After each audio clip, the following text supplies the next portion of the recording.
सकाळी सकाळीच भेटून एका आंघोळ वगैरे करून आलता खाली. तर आणि तो नाही का काळ्याला कसं पळवतोय बघा. त्याला काळ्या असं बाहेर बसलं ना दरवाजापाशी त्याला आवडत नाही, कारण की तो सारखं आत बाहेर करतो ना म्हणून. तर नमस्कार मंडळी, कशा आहात तुम्ही? बरेच असेल तर माझ्या डेली व्लॉगमध्ये तुमचं खूप खूप स्वागत आहे. तर बिट्टूसोबत थोडं खेळून वगैरे नाही का पटकन कॉलेजमधून मध्ये घरून निघाले कॉलेज जाण्यासाठी. तर ममता पण नाही का छोटा आमचा वाट बघत होती कॉलेजमध्ये. मग तेव्हा कशी चिडली नाही का आम्ही लेट गेलो म्हणून. तरी मग पटकन आम्ही त्याशी गप्पा वगैरे मारल्यानंतर आम्ही वर्गामध्ये गेलो सॉरी. वर्गामध्ये जाऊन नाही का मग पटकन लेक्चर वगैरे केलं. आज थोडं खूप जास्त चुका व्हायला लागल्या नाही का माझ्याकडून. लेक्चर वगैरे अटेंड करून नाही का मग आमचे थोडे गप्पा वगैरे चालले होते. मग आणि प्रियंकाच्या तोंडावर एवढे हास्य, म्हणजे खूप एवढं ती स्माईल वगैरे करते, कारण की काल आमचा रिझल्ट लागला होता कॉलेजचा 5th सेमिस्टरचा. तर आमचा खूप चांगला रिझल्ट लागला नाही का, म्हणून आम्ही खूप खुश होतो. मग लेक्चर वगैरे झाल्याच्या नंतर आम्ही बाहेर आलो. आणि जे आमच्या कॉलेजमधलं जे चेरी ब्लॉसमचं झाड एवढं मस्त दिसत होतं ना, खूप भारी नाही का. तर आम्हाला सगळ्यांना बाहेर हाकललं, कारण की नाही का आज 12वाल्यांचे नाही का पेपर होते. 12वाल्यांचे पेपर असल्यामुळे मग आम्ही पटकन बाहेर आलो. मग थोडं नाही का भूक लागली, कारण सकाळी नाश्ता नव्हता केला. मग दुर्गात गेलो, मस्तपैकी नाश्ता वगैरे केला. आणि मग ऋषी भाऊ आणि नाही का विलास पण भेटले होते. त्यांच्याशी गप्पा वगैरे मारले थोडे मस्त. आणि विलासला खूप दिवसानंतर भेटली नाही का मी. थोडा व्हिडिओ वगैरे काढला, तो खूप लाजतो व्हिडिओमध्ये नाही का.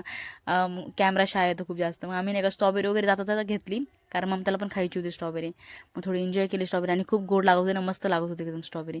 आणि माझंही घेतलं आम्ही नाही का, कारण आम्हाला तहान पण लागली होती, म्हणलं थोडं प्यावं. तर आम्ही माझा वगैरे एन्जॉय केला. मग परत नाही का पटकन घरी गेलो, कारण आम्हाला नाही का असंच टाईमपास करता करता खूप टाईम होतो नाही का. आणि ममताई नाही का घरी आलती माझ्या.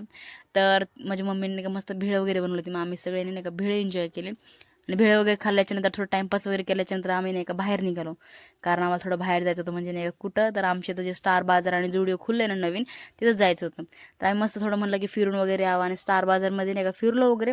तसंच आम्हाला नाही का कॅडबरीचं सेक्शन भेटलं. मग त्या नाही का तिथं आम्ही कॅडबरी वगैरे हातात घेऊन फोटोज वगैरे क्लिक करत बसतो.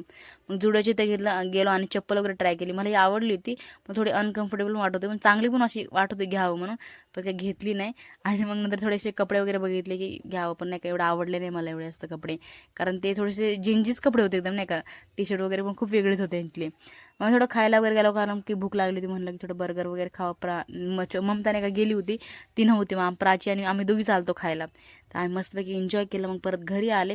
घरी येऊन नाही का थोडं स्वयंपाक वगैरे राहिलं, तर भाकरी राहिली होती नाही करायची, बाकीचं सगळं झालं. भाजी आणायला आलतो आम्ही. तेव्हाच नाही का बिट्टू एकदम अचानकच नाचायला लागला. मला पहिलं काय कळलं नाही.